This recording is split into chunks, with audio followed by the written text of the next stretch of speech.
చూడండి, ఆయన పేరులోనే ప్రేమ నిధి. ఆయన ఎక్కడ ఉండేవాడు అంటే ఆగ్రాలో ఉండేవాడు. ఎక్కడ ఉండేవాడు? ఆగ్రా. ఆగ్రా అంటే తెలిస్తే మీకు ఢిల్లీ దగ్గరలో ఉంటుంది.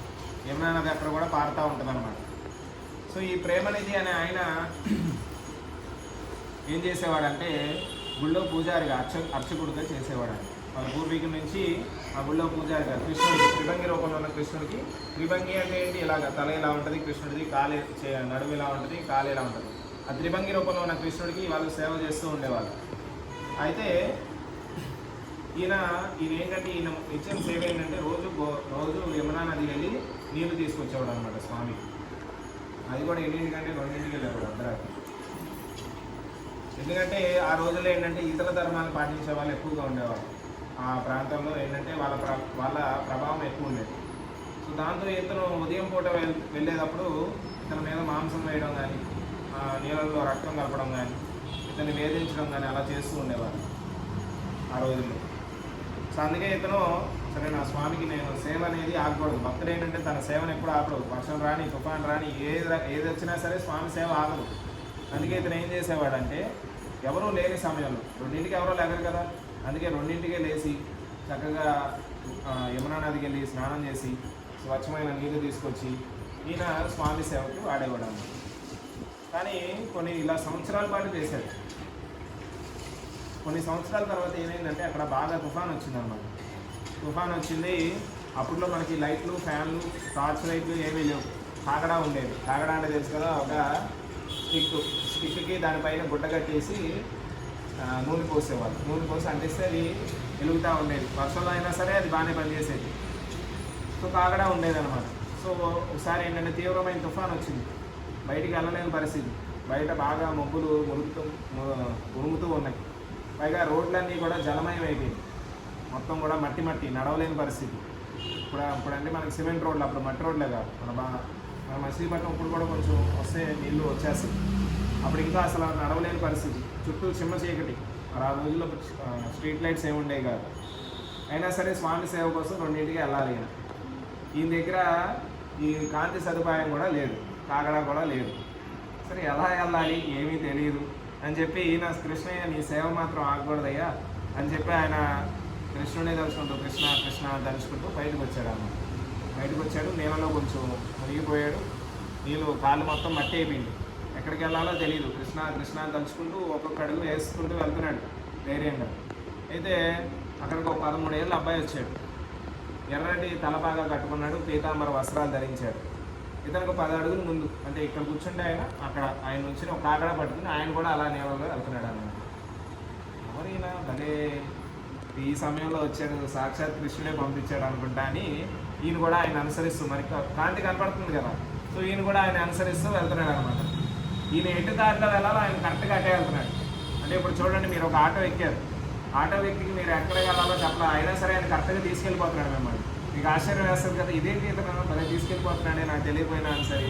సో అతను కూడా ఆశ్చర్యపోయాడు అనమాట. అలాగే సో అతను కూడా ఇలాగే వెళ్తున్నాడు. అలా యమునా నది వరకు వెళ్ళాడు. యమునా నది వరకు తీసుకొచ్చాడు. కృష్ణ అంత గొప్పవాడు అయ్యా, నాకు ఈయన ద్వారా నువ్వు సహాయం చేశావని చూస్తూ ఉన్నాడు. ఆ పిల్లవాడు కూడా యమునా నది దగ్గరికి వెళ్ళి నమస్కరించి ఆచమనం చేసి ఉన్నాడు అన్నమాట. ఈయన యమునా నది వచ్చాడు కదా అని ఇలా కళ్ళు మూసుకున్నాడు, దండం పెట్టుకున్నాడు. యమునా నది కళ్ళు మూసుకుని ఇలా తెరవగానే అక్కడ బాబు లేదు. ఇప్పుడు మీరు ఇక్కడ కూర్చున్నారు, నేను అలా కళ్ళు మూసుకుని దండం పెట్టుకునే లోపు మీరు ఇక్కడి నుంచి మాయమైపోయారు అనుకో, నేను ఆశ్చర్యపోతానా లేదా? ఆయన అలాగే ఆశ్చర్యపోయాడు. ఏంటి ఇంత తక్కువ సమయంలో ఎలాగా ఇతను మాయమైపోయాడు అని ఆశ్చర్యపోయాడు. సరే అతను నిత్యకర్మలు చేయడానికి అక్కడికి వెళ్ళి స్నానం చేసి ఒక స్వచ్ఛమైన జలాలు తీసుకుని ఆ కుండలో తీసుకుని మళ్ళీ బయటకు వచ్చాడు అన్నమాట. బయటికి రాగానే మళ్ళీ ఆ పిల్లవాడు అక్కడ కాగడా పట్టుకుని వచ్చినాడు. అదేంటి ఇతను పని అయిపోయింది కదా, ఇతను వెళ్ళిపోవాలి కదా, ఇంకా ఇక్కడే నుంచున్నాడు ఏంటి? సరే అని ఏం మాట్లాడాలి, ఆ పిల్లవాడు అక్కడ నుంచున్నాడు, ఆయన అనుసరిస్తున్నాడు. మళ్ళీ అదే మార్గంలో గుడి దాకా వచ్చేసాడు.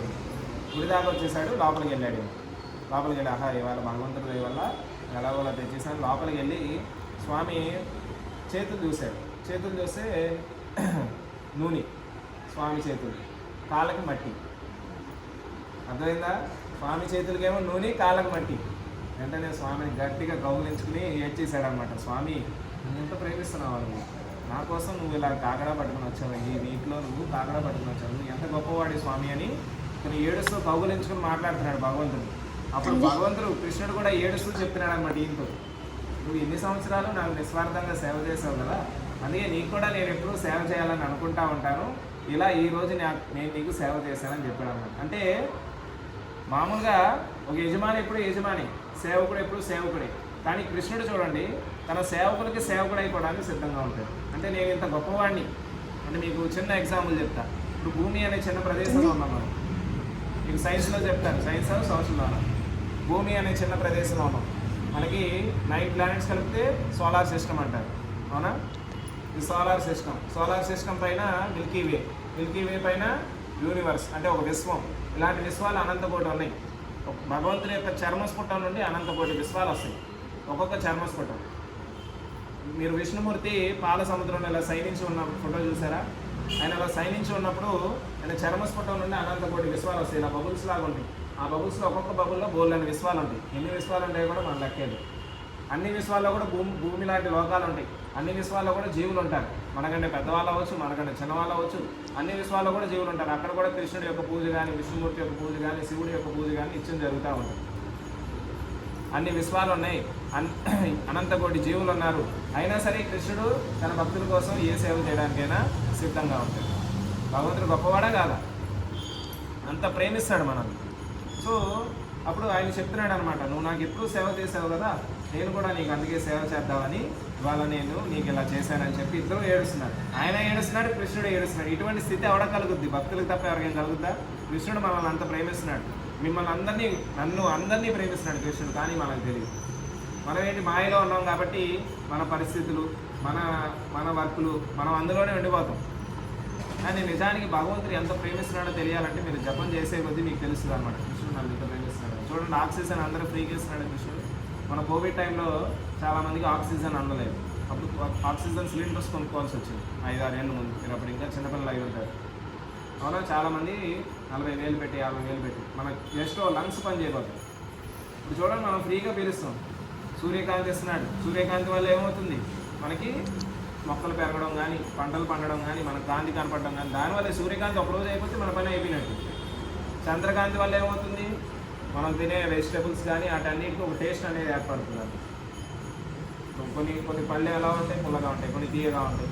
అలా మనకి ఆ రుచి అనేది ఏర్పడుతుంది. సో భగవంతుడే అందరూ ప్రొవైడ్ చేస్తున్నారు, కేవలం మనుషులకే కాదు, జంతువులు ప్రొవైడ్ చేస్తున్నాడు. ప్రతి జీవికి వాళ్ళు తినే ఆహారం ప్రొవైడ్ చేస్తున్నాడు అన్నమాట. సో ఆ రకంగా భగవంతుడు అందరినీ ప్రేమిస్తాడు. ఈ మనిషి జన్మ లభించినప్పుడు మన జ్ఞానాన్ని అందించాడు. మనం చాలా అదృష్టవంతులు. ఎందుకు? మనం తెలుసుకోగలం భగవంతుడి గురించి. ఇందాక మనం ఏం చేసాం? ఫస్ట్ జపం చేసాం అందరం కూర్చొని, తర్వాత శ్లోకాస్ చదివాం, ఇప్పుడు కథ చెప్పుకుంటున్నాం. ఇవన్నీ వినగలుగుతున్నామా? తీసుకోగలుగుతున్నాం మనసులోకి? ఎప్పుడైతే మనం స్మరించడం మొదలు పెడతామో ఈ కథలు కానీ, ఈ జపాన్ని కానీ, అప్పుడు మన జీవితం మారిపోతుంది. ఏమవుతుంది? మనిషి ఒక్కడే తన జీవితాన్ని జ్ఞానం ద్వారా, తెలుసుకున్న జ్ఞానం ద్వారా భక్తిలోకి ప్రవేశించి సంపూర్ణ ఆనందమయ్యాడు అయ్యగలడు.